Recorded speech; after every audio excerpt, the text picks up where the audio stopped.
Hey everybody, this is Tyler Dockery and I want to welcome you to Lessons 4 and Lessons 5 announcement for GRD110 typography. First of all, I'm really glad that you're here. I want to talk with you about the critiquing that we have so far, and I want you to be thinking about the critiquing that we're going to be doing in the future. Specifically, what is the process that we have for our critiques? You may notice that when I give you a critique, it may start with something positive like, hey, this is a really interesting piece. Or and if maybe one or two of you received that if your piece was really interesting. But you might hear me say that you have an excellent work, or I really like how you did this aspect or that aspect of what you're doing. If you only get negative feedback, no one is going to listen. So when you are doing your feedback, many of you received a critical error if you only said negative things. The instructions are incredibly clear, noting that you have to say at least one positive thing, at least one thing that could be improved, and then you have to say at least one way to fix anything that you have said needs to be improved. So when you take your time with these critiques, you absolutely have to have that. If you don't have it, you're going to get a critical error. Critical errors occur in this program when you've made big faults or you have failed to meet the minimum requirements. So if you are required to do a thing and you don't do it, then the best grade that you are going to get is 70%, and you'll probably get lower. So do be aware of that. One important thing, and this is about critiques in general, critiquing is something that people struggle with. They struggle trying to tell someone that they need to improve their work because they feel that it might be confrontational. It's not. Critiques are not personal. I don't like you. I don't like the way you've done your work. It's going to be very objective. This may not meet the needs. I don't think this is right for the client. I don't think this font's doing what you say that it does. If you find that you're giving a personal critique, you just may want to back that up with some kind of a recognition as to why. So for instance, I might tell you, I don't like copperplate Gothic, but I am not the target audience for this, so it's okay. People out there are going to have personal preferences, so just kind of be aware of that material. But the thing that many lawyers will tell you as you face those critiques, actually, first of all, let's just talk about critiquing in general. Many of you or other students in this class will really struggle with this over time because they think that a critique of their work is a critique of them or a critique of their personal design skills and abilities, but it's not. It's not about you. It will never be about you. It's always going to be about the work, at least if things are moving properly. So you don't have to take any of this stuff personally. Even if someone says, I don't like this, I don't think you worked hard enough, or if someone says you stopped short, or if someone says, I don't think anyone would ever say that you're talentless or something like that, don't take that personally. If someone tells you that they don't like your work, they don't mean they don't like you. They just mean they don't like the work. And that's it. Lawyers out there will tell you, do you want to be right or do you want to be happy? And it's a difficult proposition. Sometimes people are upset and angry and they yell and scream until they get their way. And they're not happy. And they're not even happy when they get their way.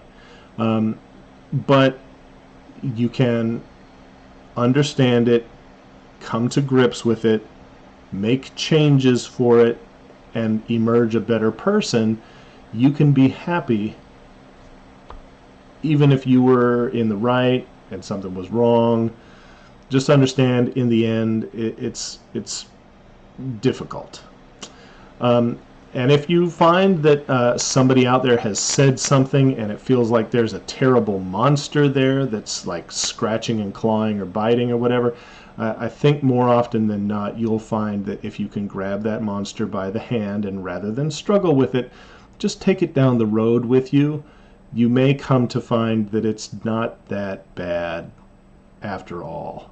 And maybe there's something to be gleaned by all that.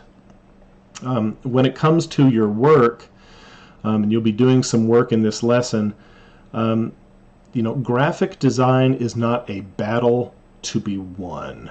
There's not a perfect piece out there that everyone thinks is the best and has no preferences. It's not a battle. It's a dance. It moves back and forth with you and the client and the people that you work with and making changes and trying to satisfy people in this customer service industry. It's a dance. But like any dance, if you stand rigid and unchanging and unmoving, you won't be able to dance very well at all. You will fall. So instead,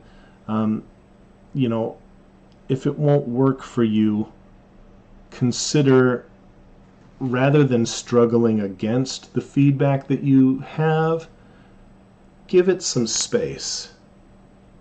And maybe you will find that in that space that you have room to grow, and maybe the feedback is right. I urge you to think about it. Okay, so let's talk about Lessons 4 and Lessons 5. As you move into this, some of you have started to work on your book material. If I can't see the name of the workspace that you're in, you're going to get a 0. And I'm going to tell you you need to resubmit. Or if you didn't do your work properly, I'm going to give you a 0 and tell you to resubmit. Please resubmit your work if you are requested to do it. Otherwise, your grade is going to stay a 0 after a certain amount of time, and that's not fun for anybody. If you don't understand what you're doing, sometimes it's better to read your directions or revisit the work or go and get some help from the student feedback form or go to the ILC. If you have questions for me, make sure that you are following the question format. You got a very clear layout in there. Don't just say, how do I do it? Make sure that you're following all your directions. I got a train. I don't know if you can hear that or not. Just make sure if you get a note that I can't see what you're doing or I need a resubmission, please go ahead and resubmit your work. I don't want to give you a 0 even more than you don't want to get it. Okay. In this week, Lesson 4, you will notice that you have another piece of bookwork with another screenshot, and it's super easy. But I do want to just point out that everything in this week's worth of work, everything in the book, the midterm practical is going to cover that, and so you had better have it. Make sure that you've got that material. Make sure that you've covered it. Make sure you know how to do it. It'll be right in line for you. Okay, moving into Lesson 5, I want to go ahead and reiterate something that is very clearly in the text, and I'm reiterating it to you because students don't listen or they don't read. There are no fonts that come with Adobe InDesign. There are no fonts that come with Photoshop or Illustrator. There are no fonts at all, period. So if you are going to use a font in the quote project for Lesson 5, you have to be able to cite it.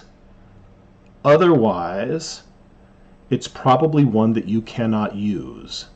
So please follow the directions for searching and citing your sources for fonts. You cannot use personal use fonts. Cannot use personal use fonts. Can't. You can only use commercially free fonts. Fonts that are free for commercial use, because the work that you create could be shown to a person so that they will give you a job and you have commercial value out of that. or it goes into your portfolio, and it determines once you're hired how much money you get paid. And that is something that we can't have as a personal use. It's not allowed. You are breaking the law. Similarly, if you have a personal use font that turns around and makes money off of that, you're going to get sued. So we don't want that to happen. If you have questions about that, a really good thing to do would be to start by looking at the plagiarism agreement, then to move into the plagiarism feedback material that we have here during week 5. Okay, so practice putting your links, save them as soon as you are pulling those fonts down, and definitely pay attention to the material that we say about fonts with emotional baggage this week. That's a very serious problem. You don't want people to look to you as a point of failure. Don't let it happen to you. All right. As we look at the quotation project in number 5, please make sure that you are not using gradients, you are only using black, and you are only using white. Do not use icons, do not use emoji. Besides being unprofessional, they're not fonts. Don't use gradients. It's bad news through there. Don't use gray. You may use black, and you may use white. Those are the 2 colors that you have. Please, as you're preparing to finish your assignment, do look at the checklist and make sure you've done every single one of those things, especially spell check. Oh gosh, please spell check your work. And finally, I do want to urge you to make sure you're keeping that research up. If you're looking online, Buttrick's Practical Typography is a fantastic website and ebook. I urge you to look into all that material. I look forward to seeing your work, and I hope you're having a great week. Thanks.